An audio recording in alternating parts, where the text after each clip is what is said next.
The global chessboard, well, it's rarely static, is it? And lately, the moves between China and Russia have been really significant. They're influencing pretty much everything, from trade flows to military strategy. Absolutely. It's a relationship that definitely demands our attention. Yeah, and those evolving dynamics between Beijing and Moscow, they're just a critical lens for understanding the whole geopolitical landscape right now. Especially when you factor in the ongoing conflict in Ukraine. And that's exactly where we're diving in today. This session is all about exploring that deepening cooperation between China and Russia, how they're navigating the Ukraine war, and all under the shadow of Russia's upcoming 80th Victory Day anniversary. It's a potent mix of factors. Definitely. And we've got a good range of sources to work with, articles from Intereconomics, Bloomberg, the Moscow Times, even a Reddit thread from Tank Porn, which was surprisingly insightful. Oh, really? Interesting. Yeah. Plus reports from the Associated Press, a paper on Russia's policy towards world majority, an article from the Kiev Independent, a policy brief on the China-Russia partnership, the CFR Global Conflict Tracker, and some analysis from Brookings. That's quite a spread. Should give us a solid base. So our mission really is to get to the core of this partnership, see what its limits are and understand how it fits into Russia's bigger picture, especially with Victory Day coming up. Okay. Let's get into it. Right. Let's start with the economic ties, because since the invasion in 2022, we've seen this massive surge in trade between them. Record levels, actually. A huge surge, yeah. But you hear this phrase, no limits partnership. Is that really what it looks like on the ground, economically speaking? Well, that's the thing. The rhetoric is strong, but if you look closer, there's a definite power imbalance. Russia's becoming very reliant on China. China's now its main trading partner, way bigger than Europe ever was for them recently. For China, Russia is still, relatively speaking, a smaller market. So, no limits. Maybe not quite. It feels more like Russia is the junior partner here, becoming more and more tied to China. That dynamic must shape things, right? Beyond just the trade numbers. Absolutely. Think about what's being traded. Russia sends mostly energy, raw materials. Vital for Russia's economy, yes, and its war effort. But China has other options globally. Okay. And Russia imports? A whole range of Chinese goods. Consumer stuff, cars, and, crucially, technology. Things that are harder for Russia to get elsewhere now. Which brings us straight to sanctions, doesn't it? The West wants to stop Russia's war machine. How much is China actually helping Russia get around those? That's the tightrope walk for China. Beijing, hasn't officially backed the Western sanctions. Yeah. But they are clearly very cautious about directly breaking rules that could bring penalties down on them. Because their access to the EU and U.S. markets is just too important. Exactly. Those markets are massive for China. So while the increased trade helps Russia cushion the blow, China isn't going all in a way that jeopardizes its own major economic interests. It's cautious, calculated. Okay. And speaking of economic links, Bloomberg mentioned this Power of Siberia 2 pipeline. It's apparently stalled, but it's on the agenda for Putin and Xi's meeting. Yeah, that pipeline is potentially huge, a massive long-term energy deal that would lock them even closer together economically. But it's stalled. Well, the fact that it's still being negotiated, even within this no-limits talk, shows there's still sticking points, complexities. And you can bet China probably feels it has the upper hand in those talks. Right. So a very nuanced economic picture. Okay, let's shift gears a bit. Russia's Victory Day, May 9th. The AP highlights how important it is for projecting power, rallying allies against the West. It's absolutely central to their national narrative and current political messaging. And interestingly, this Reddit community, our Tank Porn, they've been watching the parade rehearsals for 2025. What are they seeing? It's fascinating, actually. You get this mix of heavy symbolism and maybe some stark realities. Like there's always this single T-34 tank. The World War II icon. Exactly. As the Redditors point out, it's almost certainly a deliberate symbol. It evokes the whole great patriotic war, the sacrifice, the victory, especially potent this year, the 80th anniversary. A powerful symbol, no doubt. But then you also see discussions on Reddit about Russia maybe using really old tanks like T-55s or T-62s as these sort of makeshift turtle tanks in Ukraine. Precisely. And that suggests something quite different, doesn't it? The wandering porn users raise a good point. Use of these old tanks might be about saving the more modern ones, conserving assets. Or maybe reflecting a shortage. That too. They also mentioned seeing destroyed Terminator tanks, those BMPTs in Ukraine. And there are Finnish intelligence reports saying Russia's ramping up tank production. but it's not clearly showing up on the front lines in huge numbers. So where are they going, or can they even afford to build that many new ones? The Redditors were questioning the cost too, right? Exactly. Which leads to the T-14 Armada, the supertank. Ah, yes, the Armada. Lots of hype around that one. Huge hype.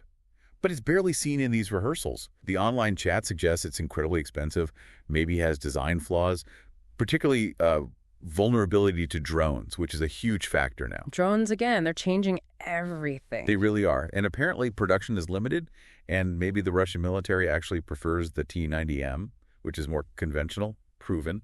And some Redditors claim the T-14 never even saw combat in Ukraine, despite Russian claims. That's the chatter, yeah. So all that fanfare, but it's basically a no-show in practice. It's quite telling. Almost feels like a prestige project more than a real workhorse. Interesting. And the parade itself, foreign leaders attending, Reddit and the AP both mentioned this. It's about projecting international support, especially for the 80th anniversary. That's definitely the goal. Getting leaders there, maybe from China, BRICS nations. It shows Russia isn't isolated, that it has partners outside the West. But the guest list is different from the past, isn't it? Fewer Western leaders, highlighting the current divides. Starkly different, yeah. It clearly reflects the state of international relations right now. Okay, let's pivot back to China's angle. The Brookings analysis points out some strategic vulnerabilities for China, highlighted by this close relationship with Russia. Right. What's really striking is China's careful balancing act. The strategic partnership with Russia is strong, no doubt. They share this opposition to what they see as Western dominance. But China has consistently affirmed Ukraine's sovereignty within its 1991 borders. They haven't really endorsed Moscow's justifications for the war. And they seem to have drawn some clear lines, haven't they? Absolutely. Beijing has spoken out against using nuclear weapons diplomatically anyway. And crucially, they've avoided sending direct, lethal military aid to Russia. To avoid U.S. sanctions themselves. That seems to be the main driver. Protecting their own economy, their global trade links, is paramount. And Brookings also notes an interesting side effect. This China-Russia closeness might actually be pushing European and Asian democracies like South Korea and Japan closer together out of shared concern. So China's careful balancing act could actually be a weak point in Russia's strategy to build this alternative bloc, if even China is wary of secondary sanctions. It potentially is, yes. Yeah. It shows that even Russia's closest partners have their own interests and limits. Right.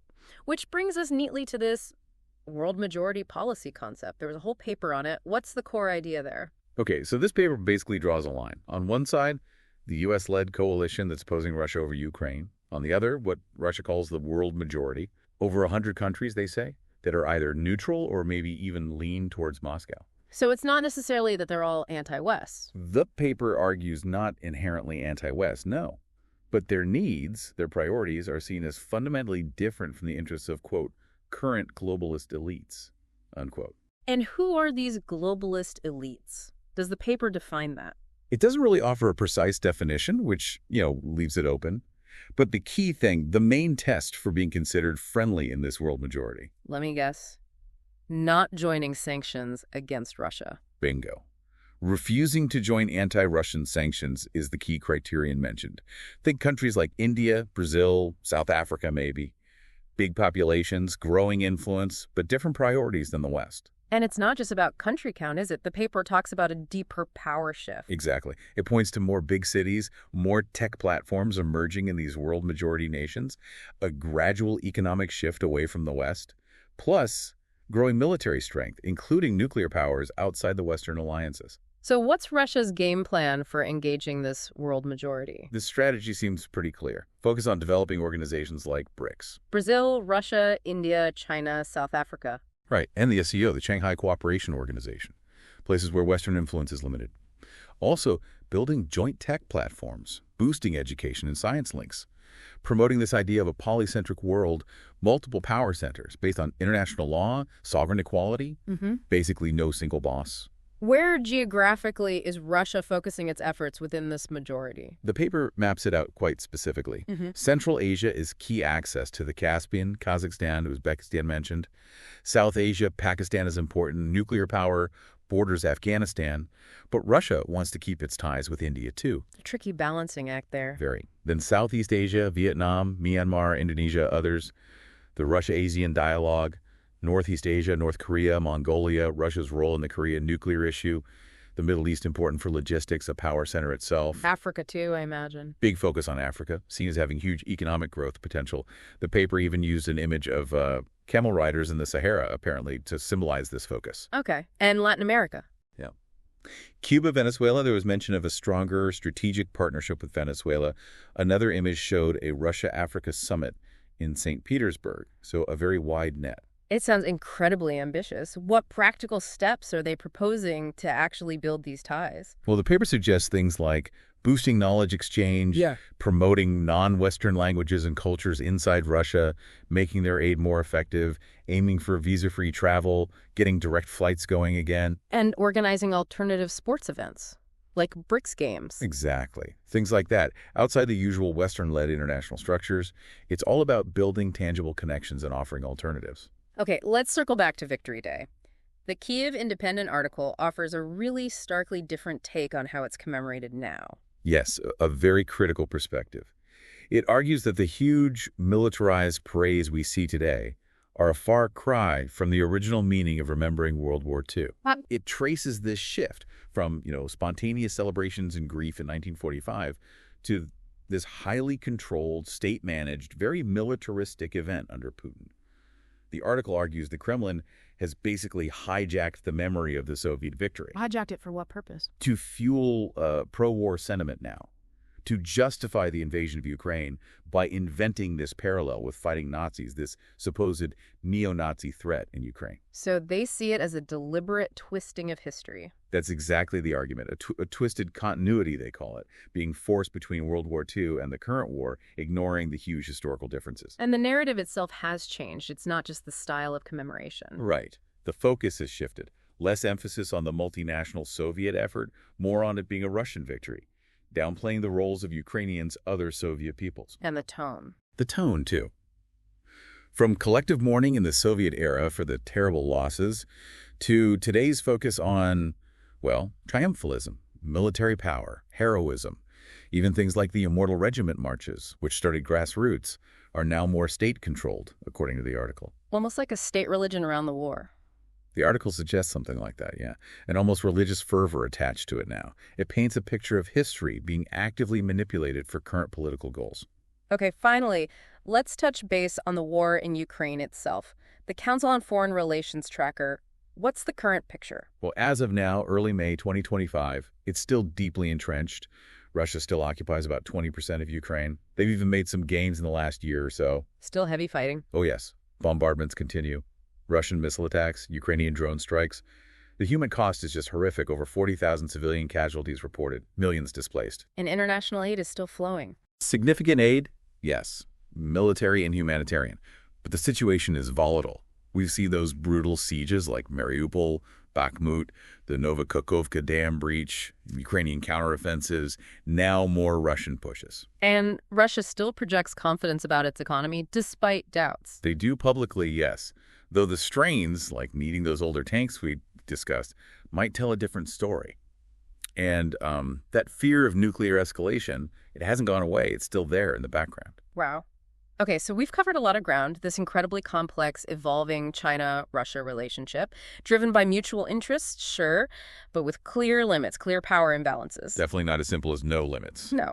And we see how it connects to Russia trying to build this world majority alliance, the strategic shift away from the West. In response to the pressure they're under. And then how history itself, the memory of Victory Day, is being shaped or distorted depending on your perspective to support today's goals, all while the war in Ukraine grinds on. It's all deeply interconnected. The economic needs, the strategic maneuvering, the domestic propaganda, it all feeds into each other. The no limits partnership, showing its limits, Russia reaching out globally, the potent use of historical narratives. Right. It really makes you think, considering all these complexities, these potential vulnerabilities we talked about, how might this evolving China-Russia relationship actually reshape the global order in the years ahead? That is the big question, isn't it? And what unforeseen consequences could pop up from this deepening, but maybe not quite limitless partnership? It's definitely something we'll need to keep watching closely. Without a doubt. Absolutely. And for you listening in, if you want to dive deeper into this critical relationship, we really encourage you to check out the sources we use today. Lots of detail, different angles to help you form your own conclusions.